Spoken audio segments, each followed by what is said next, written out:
Welcome to the Mayor's Table. I'm Mayor Tommy Roberts, and joining me once again is City Manager Rob Mays. One of the issues that I hear a lot about as we are dealing with constituents in the City of Farmington is the traffic congestion on East Main. That problem has been the subject of much research and investigation and planning over the last 8 to 9 years. And Rob, recently we had a report from staff regarding a program and a system that has been in operation for about 18 months. Tell the people about that system. Yeah, well, let me first make a statement about East Main traffic. I love East Main traffic because it represents a vibrant community with a lot of retail activity going on. And I recognize, though, that does cause an inconvenience to our citizens, but we need that economic activity, and it's important that we welcome our guests into town. But having said that, as you said, it's probably the #1 complaint maybe that we got. We had studies done over the course of years looking for ways to physically expand. You know, can we add more lanes? We did a few things like adding a second turn lane at 30th Street. We added a second lane turning off of East Main onto Sam's Club, and that did increase capacity. But at the end of the day, there were limitations, and the only real thing to turn to was technology. One of the things that was discussed as a process of that study was feasibility of frontage roads. Yeah. And as you look at that area, you almost realize intuitively that there was no room to build frontage roads. So that was an option, sounded good on the surface, but really had no feasibility to it whatsoever. Yeah. So the way we have addressed that is through the system called an adaptive signal study. Yeah. So we applied for a federal grant to be a location to test a program called the InSync Adaptive Signal Control Technology. What it does is essentially you think in terms of a dumb signal versus a smart signal. We for years have had sensors in the road or even camera looking sensors that try to read certain elements of traffic, but what these do is it takes the 11 light corridor in Farmington on East Main. I'm just going to kind of read from the report on some of the things we shared with the council, from Hutton Avenue to English. And all 11 of those lights now work synchronized together through intelligence that the cameras are reading what's happening at every intersection and then planning for and optimizing is really the key, optimizing every traffic signal rotation in the traffic. So it literally can look at the intersection and say, okay, there's one car sitting here left.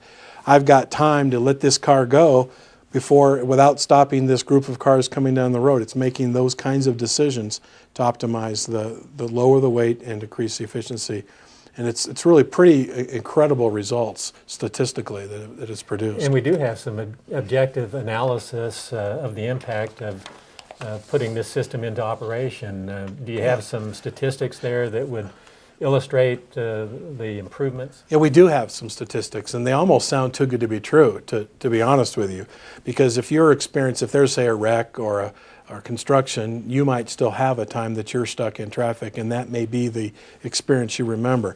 But the fact is, on the cumulative basis, we're able to measure all of the delay time on a cumulative basis for all cars. So to give you some examples, travel time from one end of the corridor to the other was improved by 16% in terms of overall time it takes to get through the corridor.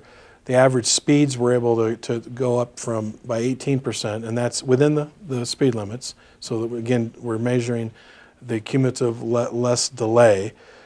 Delays overall were improved by 73%. So cars in total are wasting 73% less time.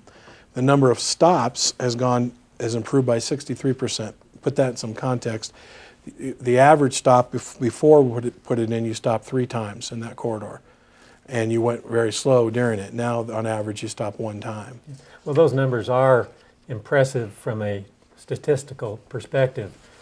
One of the things I'm concerned about, though, is whether those who are using that corridor are perceiving improvement. Yeah. Have we had any input from citizens? Yeah, we have. The input we've gotten is people seem to be at least anecdotally recognizing it's much better. Because again, once something starts to improve, you forget, and we don't want any delays. And so it's easy to forget how bad that it used to be. But the fact is, we've had a lot of people that we've asked staff to drive it a lot and to give us anecdotal evidence. But I can tell you personally, since we put this in 18 months ago, in my office, I've not received one complaint about East Main. And in the report that we gave to council, it sounded like elected officials had similar experience. And I think it's important for those of you who are tuning in here today that this is an application that has relevance in other parts of our city as well. We have other areas that are congested in real terms as well as by perception. And I think it's important to note that the council has indicated that we'd like to see this system put into place and operated on 20th Street from Butler all the way to East Main Street. And I'm looking forward to that as well. 20th Street is highly congested. There are a number of commercial businesses that front on 20th Street with a lot of curb cuts and number of entryways, access to and from businesses. So we're looking forward to the point in time when this system can be installed and is operating to better control traffic flow on 20th Street as well. Rob, thanks again for being with us. This will conclude this session of the Mayor's Table. We hope that this has helped to give you some insight on the traffic congestion issues on East Main Street. We'll look forward to seeing you again.